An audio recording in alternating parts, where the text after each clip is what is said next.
Roll. Hello, beautiful souls.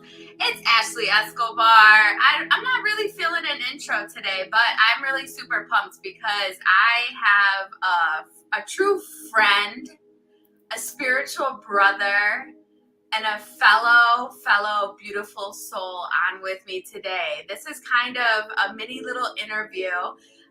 Jeremy Damo, I'm going to let him speak for himself in a little bit, but I asked Jeremy, it was his birthday last week, and so it was another rebirth year, and we don't pay attention to the age and the numbers, but I wanted to have him on to spotlight him, his uniqueness, his energy, and just so you guys can hear his responses to these little interview questions I have. A little off topic of what I usually do, but some of it is going to pertain spiritual content and others is just going to pertain like the fun that Jeremy and I have behind the scenes in everyday life. So we're integrating into the physical human life here. So Jeremy, thank you for coming on. I want you to share with everybody. Tell everyone, who is Jeremy now? Well. So as a pin on the map, as far as we can say that this is that. I'm a conscious being human, that aspires to go deep and continue to become more aware. Some would say we're spiritual. I would say spirituality is awareness.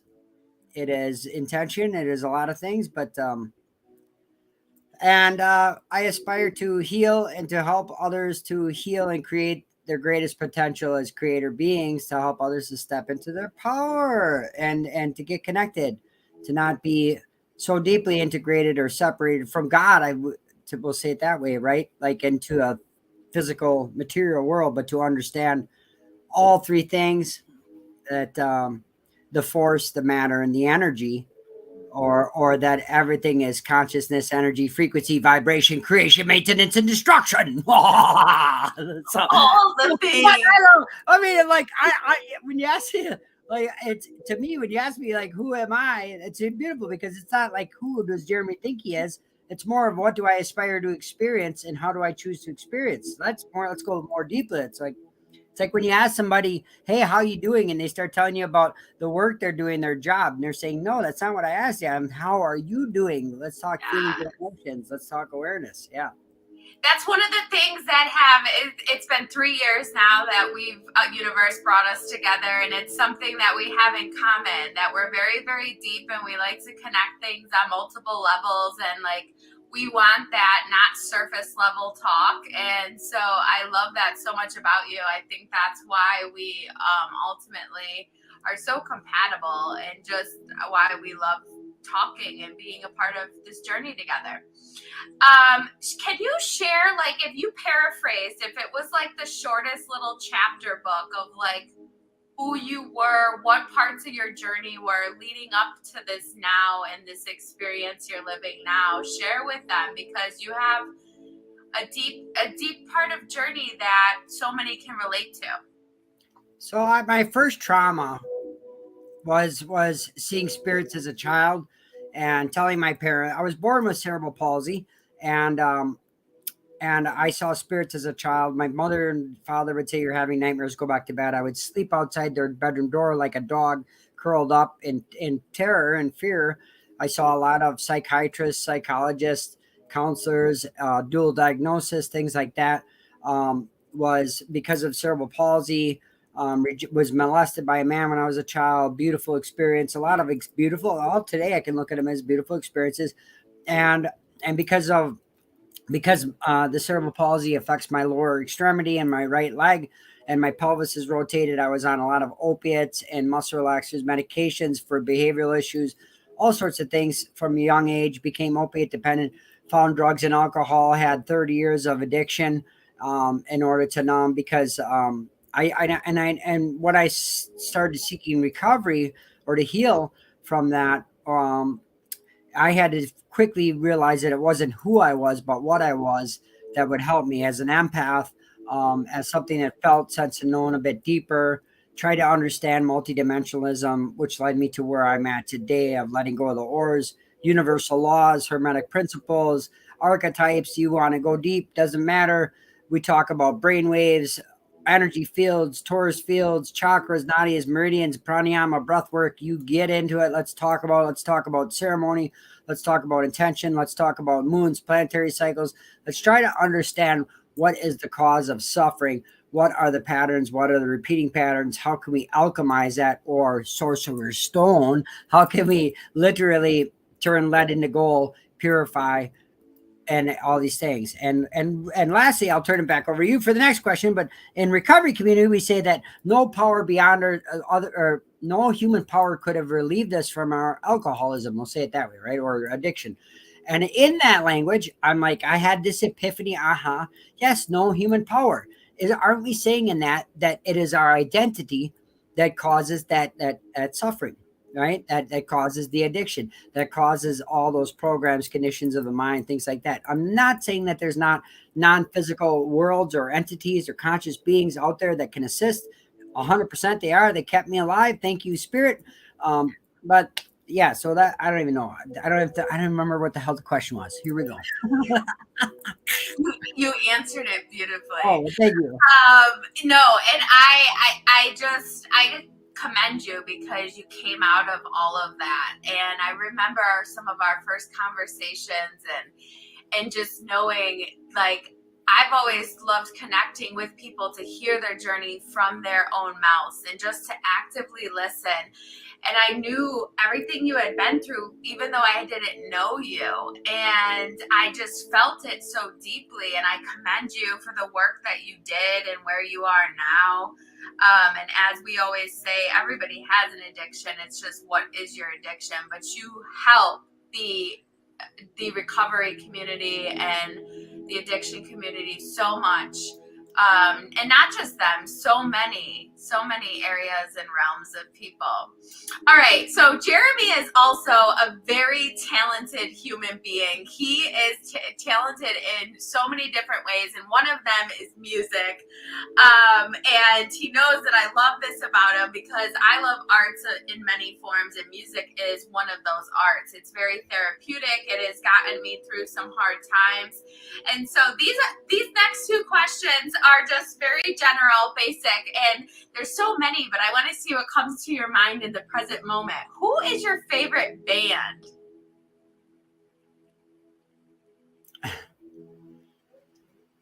I think that's such a I don't think it's an impossible thing to answer, but I could say who am I most aligned with right now currently?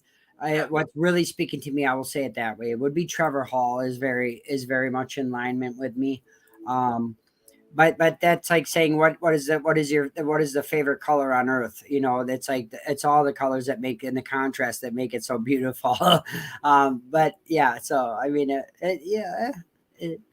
I know it's challenging certain questions when you are such a deep person and have such love for certain things that it's hard to narrow it down to one. But you are a hell of a fucking drum player. And what else do you play? We're the punk rock prince, so no, but we just about everything. What I'm not very, I can literally play anything. I think we all can.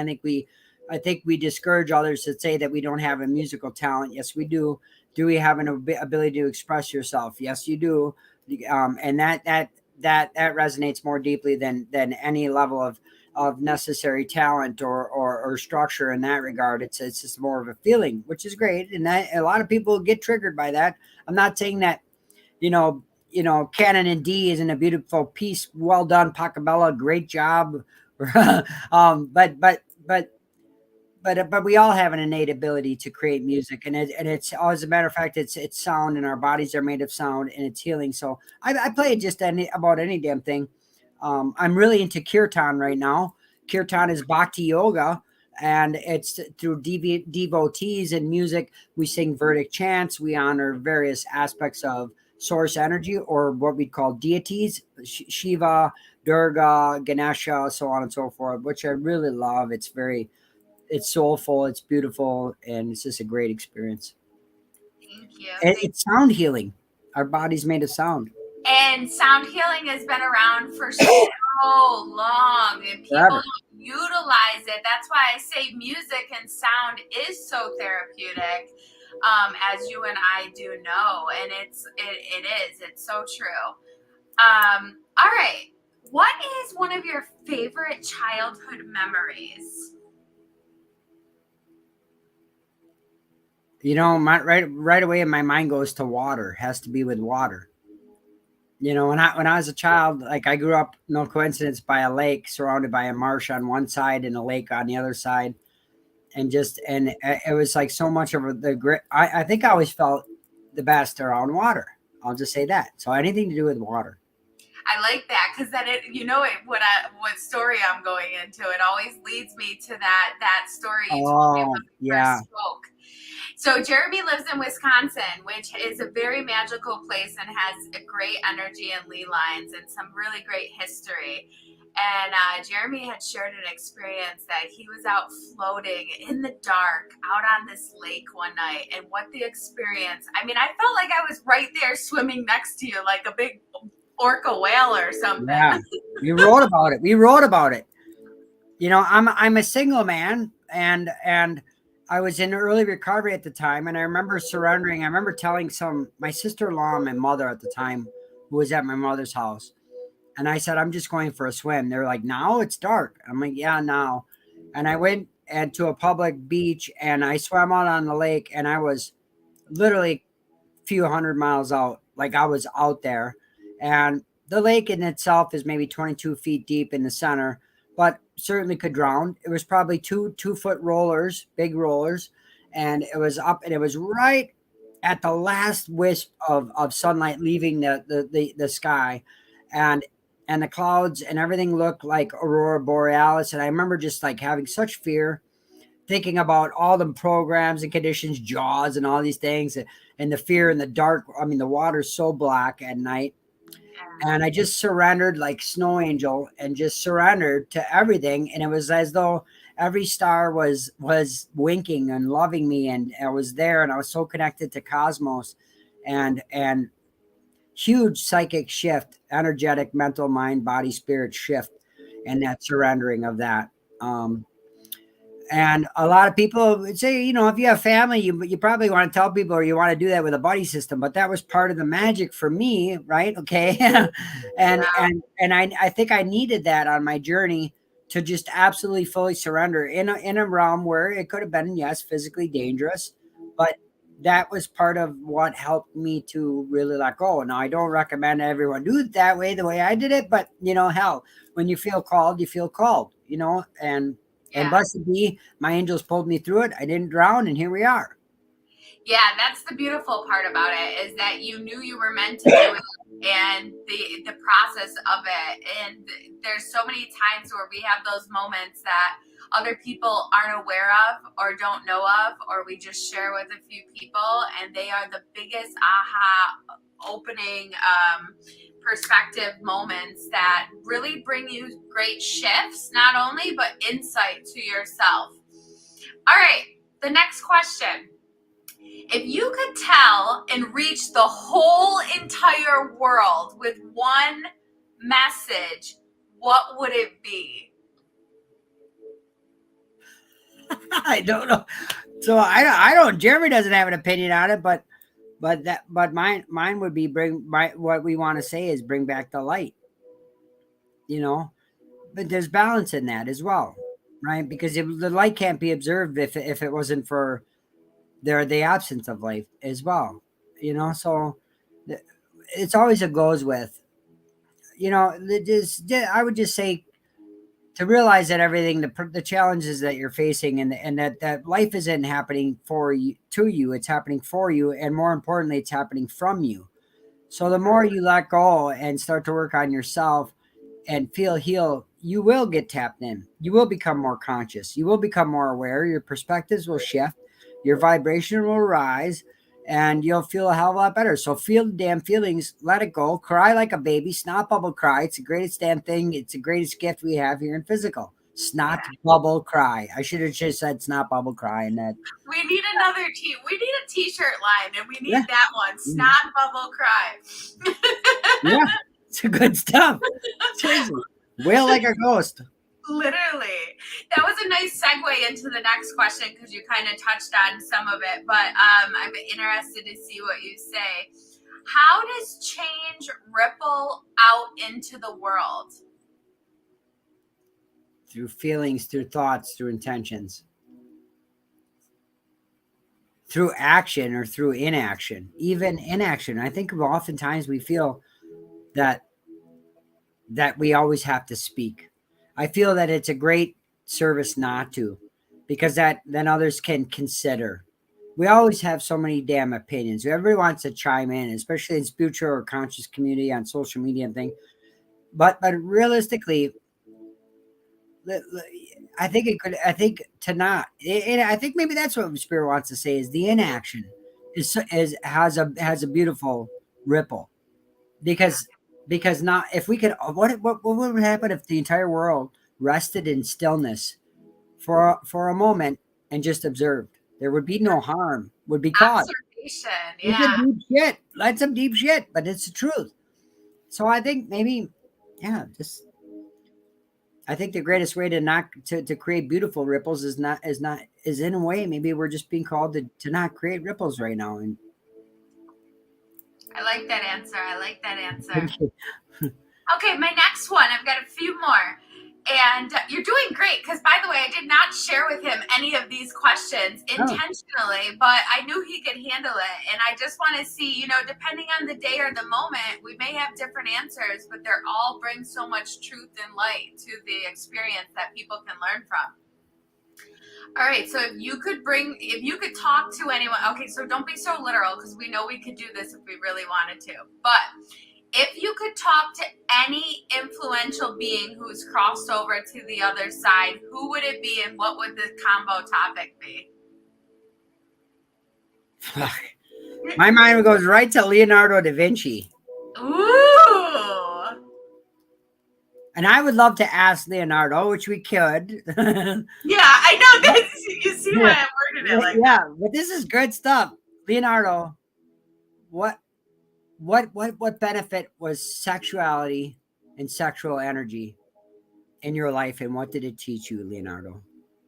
I love that. Yeah, I know it's deep. It's beautiful. Seriously. Like what did it? Yes, I mean it's so beautiful. What did it teach you about war? What did it teach you about peace? What did it teach you about planning? What did it teach you? I would love to know that.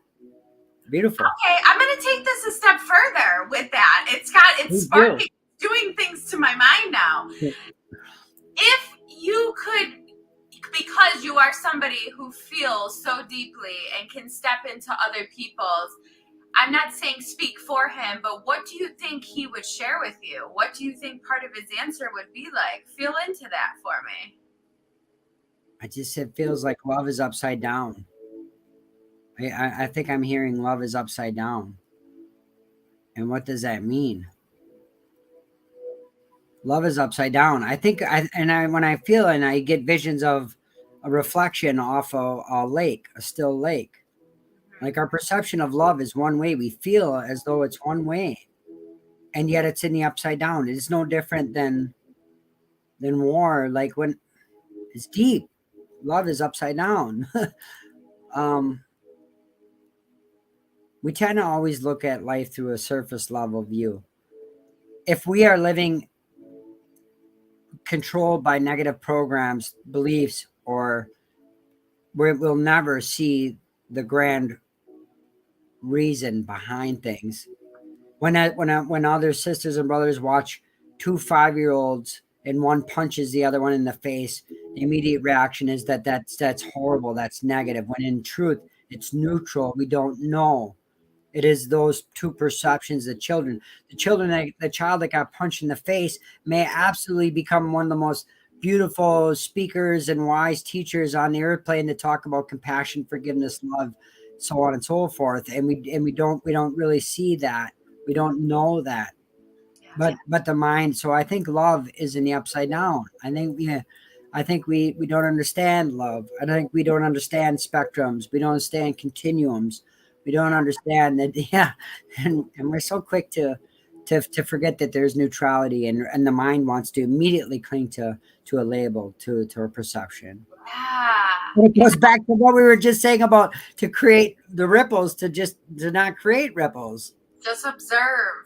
Don't Yeah, fucking add labels. yeah, Don't try good to put way. it in a box. All right, I'm gonna try to manifest this. Everybody, you don't have to have it in physical, but right now your ass is on marble and you're wearing a toga, and we're just gonna sit here and just observe. We're not gonna don't fuck at anybody say a damn word right now.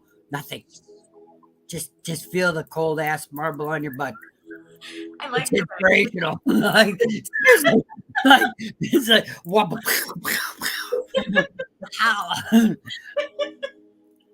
Oh, and by now I know people will see why I fucking love you and we have the connection we do. All Humor is right. healing. Yes, humor is healing. It is so like I just love when we're just organically, authentically us like that. What do you want to be known for or spoken of when you transition?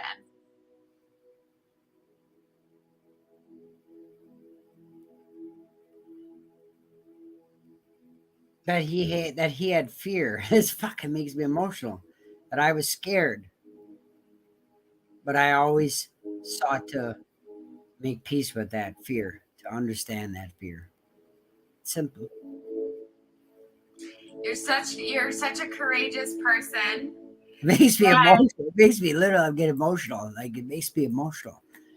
I love that. I love that because you're so okay with that and you're such an example and model. And even without wanting or trying to be, you are to so many people. And especially to the men, I've always spoken to you about this, how, I just love that you can be this authentic in your healing journey and who you are for other men to know that it's okay to feel their feelings and experience life through the body, mind, and spirit. And you're a courageous person. And I know people are going to have amazing things to say, but it's not that time yet. It's not happening yet. Last question. I know the answer to this, but I want everybody else to hear your answer on this. Would you change any parts of your past?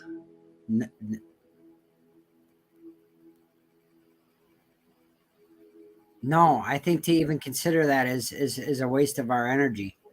I just feel it's like, and that's a valid question. I honor the question. We signed up for this. We all signed up for it. It it's so beautiful. Listen, I don't know why I'm getting visions of caterpillars or centipedes or millipedes, rather having so many legs. They're so beautiful. They're not all on the ground at the same time. We don't make movement when they are. Sometimes we're up, sometimes we're down. And that's the beauty of it. And if you can envision that millipede just doing that, and all how the legs, they're not all. It's not a snake. It's not a snake. It's a millipede. It's a centipede. It's very different. Yeah. That's what all this contrast, all my experiences, all my sisters and brothers, all people, places, and things. And sometimes my mind, I wouldn't change anything, dear one. I'm so grateful because, and I also think going back to the fear, to circle back around, I think that's one thing we don't, I think we're having a lot of epiphanies during this discussion. I think fear is something that everybody's trying to run from, when we don't realize what a beautiful purpose it serves, how it gets us to talk, how it gets us to look, how it gets us to reflect, how it gets us to observe and consider. And it is one of the greatest assets we can feel here in physical is fear. It is literally the energy source, the fuel that propels, that helps that millipede move forward. Like it's literally everything. It is. Why would we ever want to live without fear? I think it's foolish. I don't see. I think it's ignorant to think that we would be perfect. If we were that perfect, why would we be in a heavy, dense physical material? Where like this is a school, dear ones. This is a Yeah, school. literally. I asked, I told you I knew. And I feel the same way, especially leading up to where we are in the present moment. That could have changed, but that would have been the plan too. But so many I hear often when you talk that they wish they would have changed this or they wish they could change that. And it's like, no, love the whole experience of it. Even like all the legs, all the layers, all the parts, turn around and face that fear, because when you do go through it and you get through it, that courage, that faith, that belief is what got you through. And it wasn't so bad after all. We never know how damn good a bubble bath jacuzzi felt if we hadn't had dry, chafy skin, itchy ass, and long day at work and all that shit. We wouldn't know how like it's good. It's great. Yeah. There's a lot of poopy poo poo baths. Your whole day was an entire shit show. But your bath bomb and your tub at home was divine. Amazing. So I'm fucking like, look, and here's the thing, dear ones, I want you to know something. If you think that the bath bomb and the bathtub is like your answer to fulfillment, that's wonderful. But your meat suit will prune, and eventually you'll turn to stew, and your flesh will rot. You just can't stay there all that long either. Like you're not a fish, you're a human. Just get mindful, y'all. Good talk. Get mindful. Oh my God, I love this. I wanted to highlight you in honor of your rebirth and another year of me knowing you. I hope you have nothing but the best next year around the sun until another rebirth year. Yeah. For those of you who don't know the language we're speaking, every year our physical birthday is a rebirth, awakening, opportunity, possibility, so on and so forth. So Jeremy just celebrated his birthday on the 22nd, and I wanted to bring him on because he's a beautiful soul, an equal and a brother, and honestly a true friend of mine that I am so grateful to know. I love you. I super love you. Thank you for the privilege and honor to come on this beautiful platform. And thank you for all you do. Thank you to all the sisters and brothers out there, everybody, regardless of what your background is, who's aspiring to heal, to live in unity, to work together as one, to heal and feel and expand, go beyond balance, which is expansion. I love you all. I honor you all. And if you're not doing that, I honor and love you all. There's no wrong way or right way to do any of this. I love you. Perfect. Amazing. See you guys on the next episode.